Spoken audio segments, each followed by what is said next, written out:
might be interesting to start at one end and, introduce yourself to the audience and talk a little bit about, your experiences, how they relate to the film, and what worked, what didn't. All right. Can everyone hear me? I don't know if this is on. All right, so I'm Tarika. I went to Berkeley from 2012 to 2015, graduated with cognitive science. I have not started my own company, but I do work in tech right now, so I think that does relate a little bit to the film, and some of the hurdles that I've encountered are very similar to starting your own company or like working in a technical role in a tech company. So those ways definitely relate there, so I can speak a little bit on that. What's your fourth question? Right, so let's start with the introduction so then we can get back to what worked, what didn't. Okay, hello, can everybody hear me? My name is Abigail Jacob. Most people call me Abby. I'm currently the Vice President of the Engineering Student Council in UC Berkeley College of Engineering. I'm also a unit supervisor in the residential computing company that works with students. The most relevant thing that I can think of that comes to this is when I was one of the youngest high schoolers to do a tech company, be an intern for a tech company. It's called Honeybee Robotics. And I was a short 4'11" girl, and these were like tall, Caucasian, white men who were, the biggest question was, can she do anything? And to be honest, I was very scared. The first day I called my mentor and I was like, I quit, I can't do this, nuh-uh. And he was just like, I know that you have every skill, and if you don't have that skill, you have the motivation to do those skills. And I feel like that was how relevant it is to me, is that having those mentors and given those experiences so young, and I still experience that. Another thing is I'm a third year in the College of Engineering as a material science and engineering major, and I still get those questions where you get those anxious things where like you have tons of guys rushing your professor to ask a question, and then you're like, is my question valid? And that shouldn't be a question to you, because there's a reason why I got here, there's a reason why we're all here, and where you're at, and you have those skills, and I hope that I can give some good insight as an undergrad, and I hope that'll help you all, and I hope to learn from you all. So yeah. Thank you. Wonderful. Well, delighted to be here. I'm Kim Palese. I grew up here, actually just up the hill in Berkeley, not very far away. A girl geek, going to Lawrence Hall of Science, actually, and discovered computers when I was about 10 years old. And I think, when Steve Jobs used to talk about connecting the dots backwards, you sort of look at, okay, where have I been and what are the themes? And I think it's from that very first time I encountered ELIZA, which was one of the seminal demonstrations of natural language processing, an online therapist, when I was 10 years old, this amazing program running in this dusty computer in the basement of Lawrence Hall of Science. It just fascinated me about the potential for technology to do amazing things. I mean, to solve problems that we couldn't have imagined were solvable. And from that moment, as a kid, I wanted to work on really interesting, hairy problems that were somewhere out in the future. And so I think about my career, and we could talk more about our paths respectively, but my first job in the Valley was at the first AI company to go public, back in the first wave of AI. And ever since then, I think the theme is working on hairy, interesting problems with really super smart people. And I didn't have a plan beyond that, but one thing led to the next, and it kind of worked out so far. So it's just do it, basically. Yeah, exactly, right. And work on stuff that's interesting and exciting to you. I don't think you necessarily have to have a life plan or career strategy if you work on stuff you love with people you respect. Right, and in fact, I think that sort of summarizes it very nicely, that it's really about understanding what you want to do and just pursuing that and not spending your time listening to a lot of the ambient noise. I mean, I always remember, I got my PhD from Berkeley, and at the time I was getting my PhD, we had, I think, one of the partners at Mayfield came down to generally give the VC talk to the potential entrepreneurs about, hey, you should start a company. And I remember listening to his talk. I think it was Yogan Dalal, and he gave this talk, and at the end of the talk, I walked up to talk to him, and he said, oh, so you want to be an entrepreneur? I said, no, are you kidding me? You just described your job. You're charging 2% for just holding on to the money. Why would I even want to be an entrepreneur? So I think it was just at that point, it was like, okay, that kind of makes logical sense to me. And I sort of decided I wanted to go into VC and private equity. Now, I mean, when I look back on it, I don't think I spent a lot of time over analyzing it and thinking about it, or even looking at the statistics, which I didn't even pay much attention to. And I think that's sort of the philosophy that I think a lot of girls should be following. It really doesn't matter whether you're going to be successful or you're going to be a failure. Do what you want to do. And that is the more important thing. And I think I saw that in the film as well. I mean, what do you think? Does someone else want to pick up that point? I think seeing the film, I've seen the film previously, and I kind of, personally for me, it might be easy to say do what you want to do, but like for me, when I was thinking about it, could I do what I wanted to do? I'm an immigrant to this country. My family gave up everything to come to this country, and as an engineer, you kind of want to do the most but the most safe path to ensure your family's financial security. And then for me, it's I do want to be an entrepreneur. There are so many ideas I want to pursue, but am I willing to kind of take for me, what I saw as entrepreneurship is a gamble. Again, you see these girls spending time, and I'm a student, I probably don't know much, but spending time and kind of raising money. But for me, I want to get to a point where I'm at that point. And for me, I think maybe I'll start as an engineer and earn enough money and hopefully make sure that my family is in a stable place, and then I would do that. But it's really inspiring when I see these girls who are 18, 20, just going for it. And I may not have that, I don't want to say opportunity now, but like they said, one of the girls said that their parents gave those opportunities, and hopefully in the future, I hope that not just for my own children, but for other people that I hope to mentor, I can give those same opportunities, that they are able to have that kind of financial security to just go for it. And something, I don't know if it's been addressed, but a lot of people who go into these entrepreneurships, and I see is that there's that financial security. There's somewhere to go home. And for me, there's nowhere to go home. My family is currently, I'm on scholarship to go to school here. Mm-hmm. And I work to provide for my family. So it's very easy to say, go for it. But like we've discussed, there's so many factors before you just go for it. I know that's not a very popular experience, but it's my experience, because at least I'm a third year, and that was my biggest question, at least for my year. That's why I wanted speakers, is that as I have so many dreams, but where do you come from doing what you want and being a little selfish versus providing for your responsibilities and your family? So yeah. Oh no, that's that's actually a great perspective. In fact, in some ways, it sort of defines very much how women approach risk, mm-hmm. And that actually comes to that point that there is no one right answer. In fact, it's perfectly all right to build an entrepreneur, an innovative business inside a larger company. That may be the better path for you. And I don't see a problem. I don't know. What do you think, Kim? In fact, I would recommend working for a company of some substantial size at some point in your career. And actually, earlier is not a bad thing. I think about the first job I worked at was this company. It's called IntelliCorp, which was about 200 people. It was a recently public company. It was pretty young. It was not a big company. The next company was Sun Microsystems, and that was 10,000 plus people. And I became a product manager at Sun, and it was the best education I possibly could have gotten, other than Berkeley, which was the best education.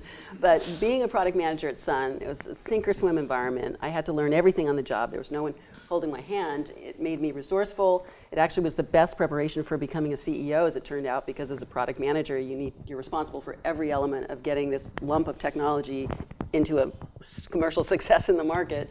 Everything from technology to branding to positioning and business licensing and partnerships and everything. But you have no delegation responsibility, so it's basically like being a CEO, only worse, because you can't tell people what to do.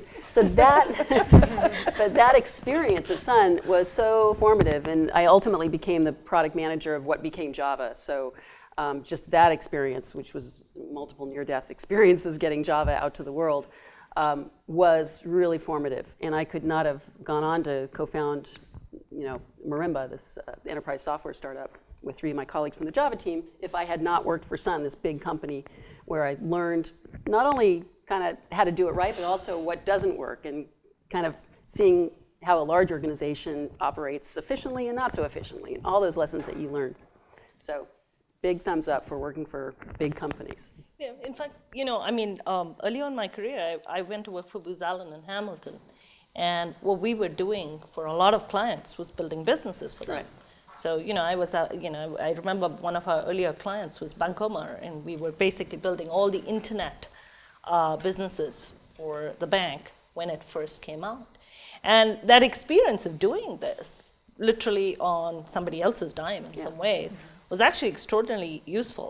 And the reason I started the first company that I helped found was because I came back one weekend from Booz Allen, and my husband turned to me and he's like, hey, you're doing all this business planning stuff, and I have this student who has this really cool technology for single-use payments.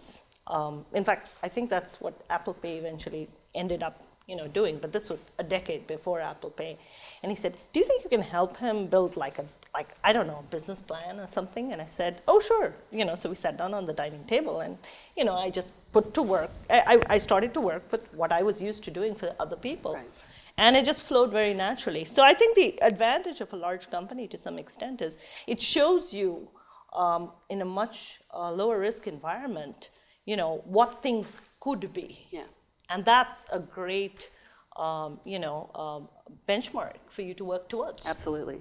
And the other thing I think that's great about working at a big company, I want to hear your thoughts on this too, but you meet teams, you meet the people that you ultimately then maybe go start a company with, because ultimately it is about the circle of colleagues over your career that really defines what you go and do.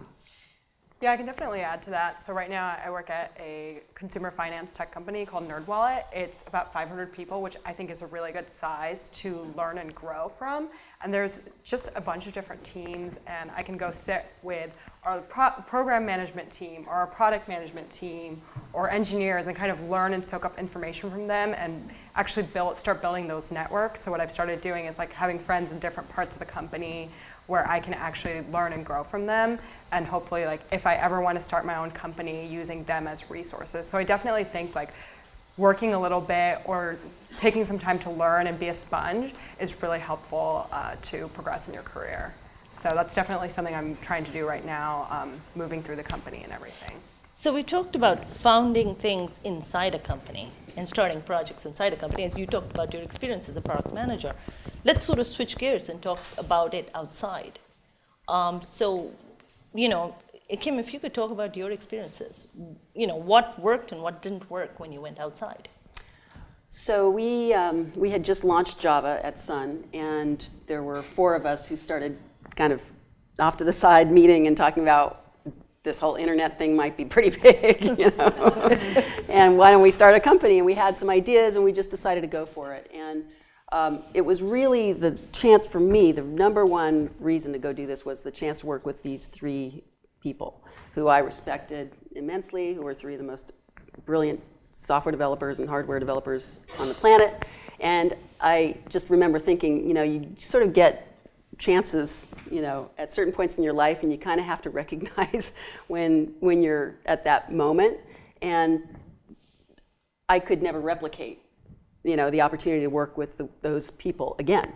And so even if we crash and burn, I remember we all agreed, even if we blow it, we will have learned so much in the 6 months or 9 months or 12 months that it takes for us to fail. And those learnings will, no matter what, be incredibly valuable to what we go do next, and we'll never be able to learn that any other way. So let's just go for it. And we ultimately bootstrapped. We were getting actually offers from all the major venture firms in the Valley. It usually doesn't work this way, but because we had just launched Java and there was a lot of visibility on the team, and we were sort of getting, in fact, too much attention. And I remember turning John Doerr down and saying, John, I love you, but you know what? We're not ready to take money yet because we need to figure out what we're going to build, and we need to get some customers first. And we actually did it the old-fashioned way and bootstrap for a year. And we put in $15,000 each. That was all the savings that I had, and I think same with my co-founders. And that allowed us to basically take that year and really build a product that users wanted. We spent a lot of time getting our first customers, and they paid us money. And when we then went back, and I called John back and said, we're ready to meet, it was a whole different story. And we were able, of course, to hold on to much more of the company because we commanded a much higher valuation at that point too. So it was the best decision that we made. I'm very, very glad we did it. And the other thing, sort of theme during that year was just reaching out to as many smart people as I knew. I never had a mentor. I sort of at a certain point realized there's not going to be a magic mentor that descends from the sky. I'm going to have to build my own network of mentors. And that's what I did during that year as well. And my 3 colleagues turned to me and said, "You're the CEO." And as a product manager, I probably did have the best background to be the CEO. So there was never, kind of any question about what our roles respectively would be on the team. So it all kind of worked out. It was not your typical experience, but again, it was because of the people that I was co-founding this company with that motivated me, and that's why I think ultimately this whole thing worked in the end. They built a great product, and we got some early customers, and it sort of worked from there, scaled from there. So yeah. You guys wanted to I put have in a some? question. I think we saw in the film that we saw this term of programming, or there's that like group of guys that who are very innovative. And my question is to you is how did you kind of, like you said you did your own networking, is like how did you kind of infiltrate the predominantly male market? I think a lot of girls have that question, and especially it's not just in the industry, it's especially very in college. It's like you see these very smart students who have the guts to ask those hard-hitting questions that aren't covered in the textbook. And yes, you do have that question. You kind of want to like brainstorm with them. That's the beautiful thing about engineering, is that it's not a solitary thing. Engineering can be like put to its potential when, like I said, put to a lot of diversity. The more minds, the greater ideas, the bigger bank of thinking. And my biggest question to both of you, and especially Tarka as well, because she works in SF, is how do you kind of put yourself in the position of, hey, I'm here to learn. I'm a girl, but I'm a woman, and that doesn't matter because I'm here to learn. Right. So that's my question. Yeah. Do you want to kick it off? And Yeah, I I'd can love to talk hear a your little thoughts. bit about that. One of the teams I primarily work on is all male, actually. And even at Berkeley, when I was working in student affairs, information technology at ResCom, that was also a lot of males. And it was really hard at first for some people to kind of take me seriously and understand that I'm here and I'm intelligent and I have the resources. So I think a huge way I was able to do that was kind of really like work hard and prove myself in some ways, and have those conversations. And also, I think another big impact is having a support network of other women that you can find who can give you advice. I definitely had some mentors who are a couple years older than me working at like Uber and like these big other companies. I think just talking to them and seeing what they have done is really helpful to kind of like infiltrate and say, hey, you belong here, we're here too, you're not alone. You're really intelligent, like you went to Berkeley, you know. And basically just putting a seat at the table and saying and understanding that you're here for a reason and you're qualified. So Actually, I should add this point is that engineers are actually very nice compared to working with people in venture and private equity. I'm very serious about this. One of the nice things about engineers is, yes, there's sort of a little bit of a, as you pointed out, there's a herd of men there and you're kind of entering the herd. But once you've proved your stripes, they're actually very equal opportunity. It's sort of, if you show you're smart, they won't keep you out. And that's actually quite refreshing in some ways. Now, I always remember when I was in Berkeley, I mean, we were up on the CAD floor. So Bob Brayton was my advisor. And we had, I think there were like 2 women in the group. There was me and there was Ellen Sentovich. And, everybody else was a guy. But, initially they sort of, were sitting there to the side, doing their things. And you sort of, bulldozed your way in. And after that, they just sort of let you be. It was fine. You were part of the crowd. In fact, at one point it got, it was very funny because I remember somebody had a very inappropriate screensaver. And there was a big discussion about it. And, I just put my hand up and I squeakily said, but me, I'm a girl, right? They said, oh, no, you're a guy, don't worry. We're not worried about you. So I think that you just, I think if you're a little persistent, you will make it. Right. And I think similar experiences, there weren't a lot of women at Sun, so it was kind of hard to find other women developers, very few. But I never felt like I wasn't accepted as a woman. I guess I kept kind of just showing up, to Yeah, meetings, exactly. and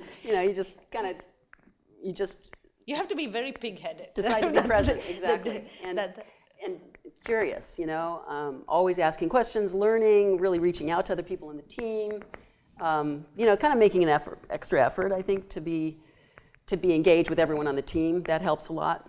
And then I just kept, at a certain point, I realized I have to keep saying yes to opportunities, even if they seem kind of like maybe I don't quite see how this might be relevant to what I'm doing, or taking on this extra task, maybe not directly my responsibility, but I just said yes. And the more I said yes, the more opportunities came my way. So that saying yes to the universe became sort of my strategy. Well, one of the biggest problems I've seen with women is that they talk themselves out of things. It's incredible to me because, when somebody says, and I think they mentioned it in the film also, but this reminded me of it. If somebody criticizes me, I find I spend a lot of my time thinking, oh, what did I do wrong? How could I have done it better? You know what? I really need to work at this. Somebody criticizes my husband, he says, the guy's an idiot, right? And that absolute extraordinary confidence, as I tell my husband, it's like often wrong, but never in doubt, right? And I think, to some extent, women have to develop some of that supreme confidence in themselves. They may be completely wrong, but eventually, you just do it. And if you do it enough times, you develop a certain competency.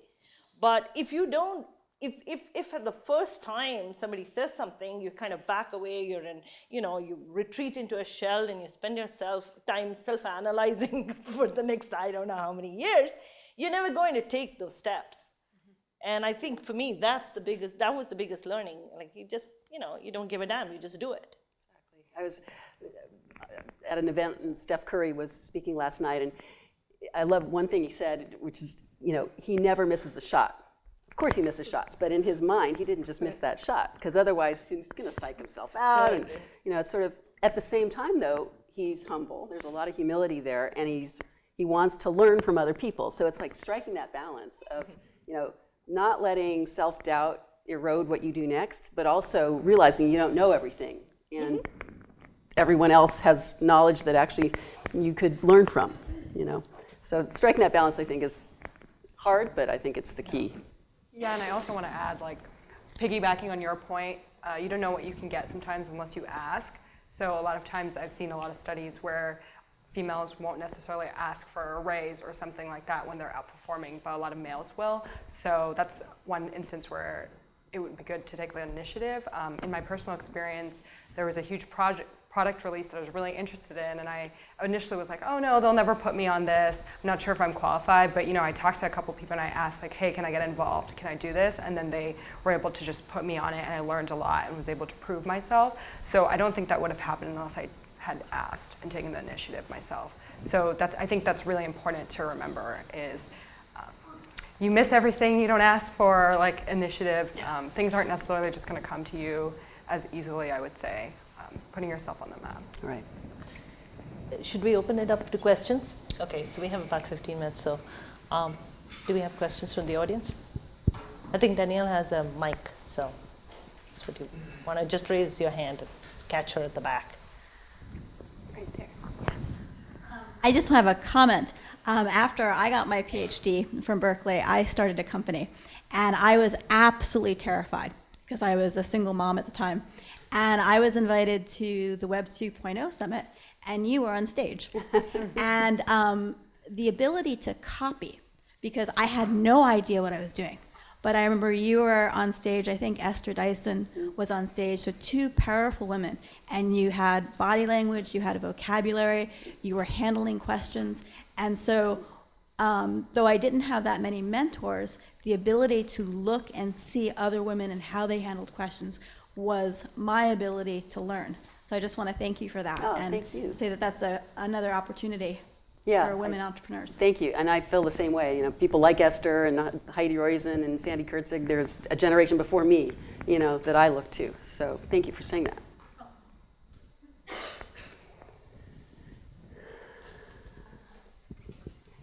Yes, thank you for all your speeches. And I wanted to know how you can manage your personal life when you want to become a powerful woman, or when you want to be someone, how you can, in the other part, have something and to build a family. I've actually thought about this so much. I'm glad you bring it up because I always think like I really want a family and I also want to be really successful. I think what I try to do is realize that those aren't mutually exclusive. Like I can have both of them, but it is a lot of like give and take. And also I'm really lucky that I have like a supportive partner that will help out with different things. But I think a lot of what you can do is segment like your life a little bit and say, hey, this is my work time and I'm gonna give it my all here, but then also realize that like work isn't everything and I need to also like dedicate time here.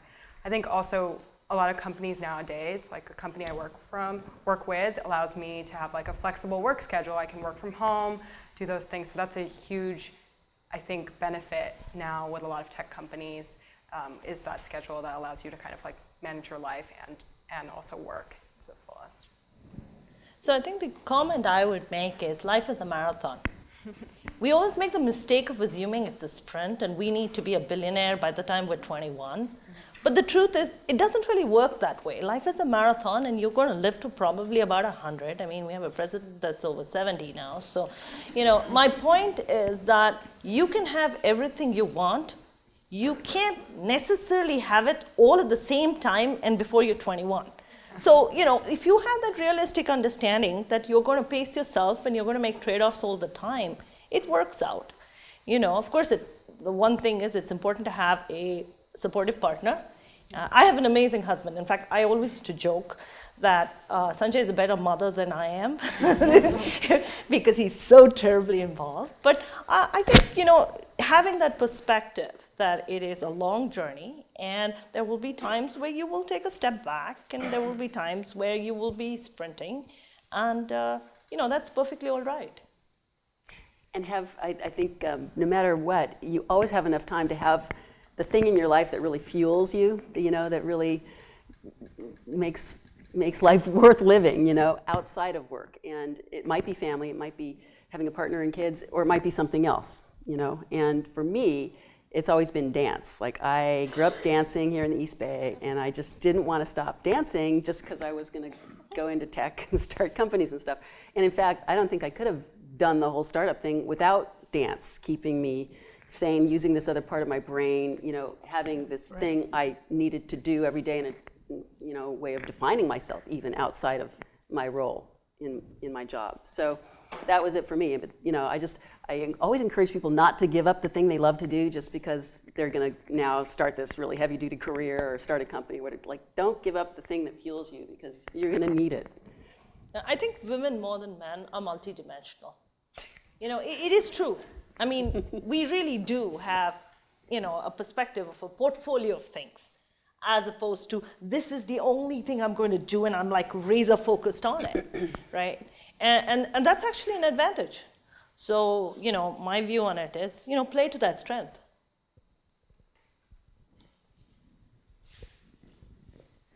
Hi, thank you for speaking tonight. My name is Jennifer, and I actually recently graduated, but I came to hear you guys talk. I come from a non-technical background, but am interested in doing work in the tech industry. But additionally, I also like to micromanage stuff. So I have a question about teamwork and where you draw the line between how much you contribute and how much you know, like how to balance how much you know versus what your teammates should do and how much they know. Because sometimes I feel like I just want to know how to do everything and feel like I'm actually contributing in every way possible when working on a project. But I just want to get your perspective on that. So I actually have a really good resource for you if you do want to go to the tech field, is that UC Berkeley has this great program called Cal Nerds, and they recently started a new program called STEMinist. So in the STEMinist program, they're introducing the skill of, I believe, data science. And they even, through this whole program, they teach you how you can use data science. I've seen people who've come from public health all the way to, I think one person was a music major when they graduated, and this is still available for you even if you had just graduated from Berkeley. We had tons of people who were 2 years out of Berkeley from 1 year out of Berkeley. So I definitely recommend that resource. If you want to know more about it, definitely talk to me. It's a wonderful resource. They give you programs for free. You get connections from Data School, which is a startup that is teaching people data science who are currently graduating from college or still in college. So that's for the first question, but I can't really answer the second question. Yeah. And I'll just, that's good to know, actually. It sounds like a really cool program. And I'll just add about the team dynamics and sort of distribution of responsibilities and all that. I think having really clearly defined deliverables for each person is critical. And then, process and structure around checking in, like, have you accomplished X, Y, and Z? If not, how do we make sure that we get that done, and what do we need to change about the way we're doing it? Basically, you want to have the best possible people surrounding you, who are really good at what they do, and you want to be able to trust them to go do it. I mean, that's the optimal situation. Doesn't always work that way, and having some defined processes that are not heavy duty, but that require regular check-ins, so everyone's aware of how much is getting done and what's getting done towards the goal, and if it's not, why not, and getting people back on track. It's really, really critical. And then that'll surface kind of, okay, where are the gaps? What do we need to do about them? And so you don't feel like you have to constantly be covering everything. Yeah. I also, something that I've done before is basically before starting a project is outlining what are people's strengths, what are maybe something they need to work on, and what is something they want to work towards. So knowing kind of what everyone's strengths are and where they go, it makes it, I think, easier to delegate out responsibilities. And I definitely agree, having kind of a vision for the end goal is really helpful, because then you can articulate, okay, this is what we want it to look like, but how we get there is dependent on that person and how they work. So I think that's also really important. And then again, trust, I definitely also agree with that. I'm someone who used to just do everything and want to do everything, so I totally relate to you, but I think realizing that usually you're surrounded by really smart people and everyone has different strengths and weaknesses, and trusting that they will deliver on those strengths and checking in on that too. So it's definitely something I've had to work on as well. I think the only point I'll add is that you've got to make that mistake once of trying to do everything.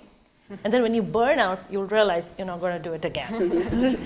But no, I'm very serious. That's the problem with being a control freak, right? You think, oh God, I've got to manage everything, right? And and then things will still blow up. I made that mistake once, and I think I nearly lost my mind, because this was a company that I was a founder on, and basically I was touching everything. And then I realized that I was on the critical path of everything, and basically I was going to die, and so was the company, because I was there right in the middle of it. So you will have to do that, get to that point, and learn to let go, and basically say, you know what, that other person may not be able to do it perfectly. That's fine. That's a decision. It's a choice. Hello. A couple of you mentioned doing your graduate studies here at Berkeley or doing your PhD while starting your business. And so I just wanted to know what you thought about balancing pursuing further education versus being eager to get started in the entrepreneurial space. Because I guess just to put it in context, I'm graduating in May, and I'm trying to decide between continuing on with graduate school or like jumping into the startup space right away. And so I was just wondering if you had any thoughts on that. Thanks. Do you want to take that? Or you're kind of in that process a little bit, sounds like. Why don't I take that? Yeah. Working in a startup, doing a startup will change you. It's trial by fire. That's how I define it. Because, in most other places, you move, one dimension's changing or another dimension's changing. When you're in a large company, for instance, you're not worried about funding. That you're going to all be on the street, and you won't be able to pay the rent, and there'll be your vendors chasing you down the street demanding that you pay them immediately. I think the challenge in a startup is everything's moving. And so, it gets burned and imprinted into your memory. And you change as a person when you've done it. Now, the point I'm making is it will change you, and I personally think it's huge fun. But, that's up to you whether you want to do it or not. There's no right answer. The question is, what do you want to do? Does somebody else want to? Oh, can I? Yeah. I'm in the exact same position as Yeah. you are. I think what somebody told me, and I was lucky enough to have a lot of mentors, and because we go to UC Berkeley, there's amazing people you can talk to, is if you're really passionate, and I was deciding the same thing, is like, do I want to go to graduate school because I really am passionate about my major, or do I want to go out in the field and earn money and kind of have a stable financial, living and everything? Is what's your end goal in life? And for me, it's just I want to learn more about what I'm learning right now, which is material science and engineering, because I want to get to a point where I'm able to help people. I don't know if that's relevant, but I think like outlining your goals, like the pros and cons, it's a very simple thing that took me still a month, and I'm still in the process. And if you have more in one side of, hey, I'm going to do grad school because I want to, definitely go for it. But again, I'm in the same position. But if you want to do the entrepreneurial thing, definitely do it. Especially if you're very passionate. Passion, at least for me, this is my thing, is your passion will propel you to do so many things. Like I already thought of, if I'm going to do grad school, I'm also going to work. Because if I'm going to fund my own passion, then that's how it's going to be. If I have to work 10 hours plus go to lab and everything, then that's what I'm going to have to do because I really want to do this. And I think you guys can agree is that when you're really passionate about something you think that has potential, that I want this to work and I want it to put it out into the market, you'll do it's like your baby. You can do anything for it. And I feel similar thing I have to that as a college student is that my education and my knowledge base in engineering and MSc and material science and polymers, that's my baby, and hopefully I can cultivate something as amazing as these women have cultivated to their companies. So let me put this, exactly what you're saying, in a different manner. Do you know what's the most valuable asset you have? Time. It's the only one. No, I'm very serious about it. We have a limited amount of time in this world. Everybody thinks it's about making money or having possessions or whatever else. But the truth is, the one thing that will never come back is time. So the question you have to ask yourself is, where do I want to invest my time? And that should answer which one of the choices you pick. Yeah. I definitely agree with that. I struggled when I was graduating to decide if I wanted to do a PhD or a master's or something like that. My whole family has PhDs, and so there was a lot of pressure there. But I definitely was thinking, do I really want to spend the next 7 years of my life still in school? I think that was a big question when I haven't actually been out in the real world and had a job or anything like that. But I also want to say that if you go out and have a job, it doesn't mean that grad school is completely cut off from your life. You can always go back. I mean, I plan on going back to school and potentially doing an MBA or something like that in a couple years, but with some more experience on there. So I don't think it's if you make the decision to not go now, that you can't later. So that's how I view it a little bit. Definitely, and my own experience was I graduated with a biophysics degree here from Berkeley, but kind of halfway through my degree, I'd really gotten involved in computer science and just decided that's really where I wanted to focus. There wasn't really an obvious path for me as a biophysicist, computer science person from an academic standpoint. I decided actually to go up and get the equivalent of an undergrad in computer science from the University of Washington, because they had this post-baccalaureate program, and I just wanted to get that knowledge in my head and then come down to Silicon Valley and just learn what it was like to work in a company, and then figure out from there whether I wanted to go back to school. I thought I was going to go back to school, but there was a certain point at which I realized I'm learning so much, and it was when I was a product manager it was called Oak at the time, what became Java. I can't possibly get the equivalent of this education back in school. In fact, this would be a case, in business school. This is stuff you just can't get this experience anywhere else. So I never went back and got my MBA, which was sort of the thought at the time, and I don't regret it. But it was just, again, it was sort of circumstantial. But the thing that kept guiding my decision was, where can I learn the most? I just want to learn. And what can I expose myself to so that I can learn as much as possible and have unique experiences, multiple unique experiences. And that's the other thing, kind of at this point in your career, having as many unique experiences as possible and kind of opening yourself up to multiple different experiences is hugely valuable.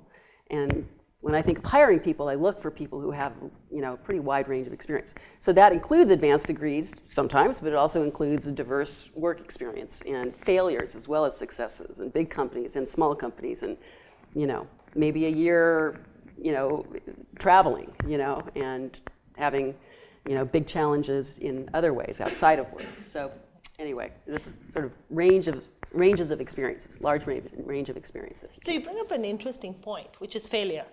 Everybody sort of runs the other way with failure. I actually think failure is very good because you learn far more from failure. It just gets burned into your memory. And does someone want to talk about this, the importance of failure? It's pretty inherent.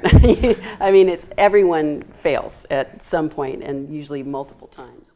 And in fact, I was on Travis Kalanick's advisory board for his previous company that you've never heard of called Red Swoosh. And the one thing about Travis was that he was determined to build something meaningful that was going to have impact out in the world. And so Red Swoosh didn't work, but what he went on to do next did.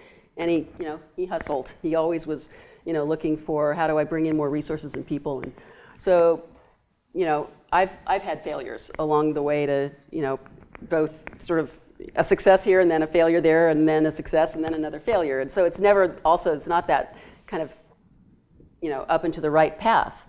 Some of the most experienced entrepreneurs go on to have failures because you can't try stuff unless you're willing to have a failure. So yeah, you have to kind of, toughen up and realize that as long as you learn from what you've just gone through and you don't let it destroy you, it's better than having success. And I look for people, when I hire people, I look for people who've gone through failures because I know exactly just what you said is true. You So we have learn. time for one last question because we're sort of hitting the 8 o'clock. Go ahead. As a white male entrepreneur, Oh dear. how do I help build an inclusive workforce and establish a culture where successful people of all backgrounds want to work? I think, well, first of all, the very fact that you just said you want to do that, you will make that clear in whatever organization you're part of. I think saying that, expressing, making it clear that that's the kind of organization you want to be part of and help build, and that you are making yourself available to, serve that goal, help advance that goal in any way that you can. That right there creates incredible trust and openness, I think, in the people you work with, and it will be a self-fulfilling prophecy. So I think express that desire So- repeatedly.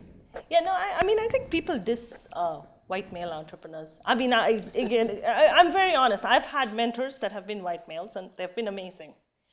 I think, it comes down to exactly what you said, a desire to want to help, a desire to want to make things better. The one piece of advice I'll give you is that not everybody thinks like you. As in, when you have women, they think differently. They have different drivers and motivations. So spending that little extra time and kind of stepping out of your shoes and into their shoes to try and understand, how they think will make you a better coach. I think that's the important thing. And colleague, I always feel like I can learn so much from everyone in my organization. People who have had years more experience than me, and also people who are just starting out but have had a different life experience, a different perspective. And so that, I think you're also expressing that, and I think that's so healthy for an organization, the realization that I have something to learn from everybody here, and I want to understand their path, and I want to hear from them. I'm curious. I want to understand what you think. Can I piggyback a question? I know I've been asking questions most of this time. Is that so? There was a Women in Tech conference earlier last fall, and the biggest question is, among our different tiers of me being a college student in clubs and starting out in the workforce and being CEOs, is what are practices like other than kind of stating that, hey, I want to be a company that includes diverse culture and kind of brings up that, like, changes that whole only being a few women in a company to being kind of a more diverse companies. What are some practices that we can do not only as like bosses but as coworkers, colleagues? I know that might be a very Yep. particular question. One thing I would say is everyone wants to feel like they have an important role in whatever this organization does. You know, the realization that you have an impact and what you do is meaningful every day. And if everyone in the organization you work in feels that way, you will have a successful company. I mean, just by definition, because everyone will be bringing their all to the work. So finding ways for people to feel that way, to recognize their value. I mean, I would always have, I would have one-on-one lunches with everyone in the organization. I would seek actively their opinion. Every week we would have it was before the Google 20% thing, but it was the equivalent of that. So everyone could work on their own project. You didn't have to be a senior developer to do that. You could be at any position in the company. So that feeling, that knowledge, that realization, here's where what I do fits into the overall success of what we do. That goes a long way. So I think the only thing I would add to that is when I've seen organizations that are diverse organizations, it's much easier to get into conflict. So in my view, one of the more important things you need to have in diverse, especially in diverse organizations, is a healthy method of discussing and resolving conflict. Mm-hmm. Because what happens otherwise is when things go south, everybody kind of retreats into their little corner, right, and they don't talk. And they don't solve problems. So, you either get, sort of this passive aggression where everyone's sort of cold shouldering and refusing to, I'm serious. There was a company once where I didn't talk to someone, after some big blow up, I didn't talk to them for 3 years. How on earth can two people sit on a board and not talk to each other for 3 years? I don't understand. But anyway, my point is that's what you need to do, is you need to continuously build healthy mechanisms for resolving conflict, because people with different points of view are more likely to have that conflict. Something I want to add, just some tangible things to do, I think is also holding these sessions and seminars, like educational thing, like screening a movie like this or something, and just making people more aware of diversity and the struggles that different minorities face. I think my company does a good job of actually staying in touch with a lot of the political activity and holding discussions around what this means for this identity, and inviting those people to speak about some of those things. So I think that's actually really good to keep the dialogue open, realize that everyone does have different backgrounds, and it's okay to talk about them and address them as they come up.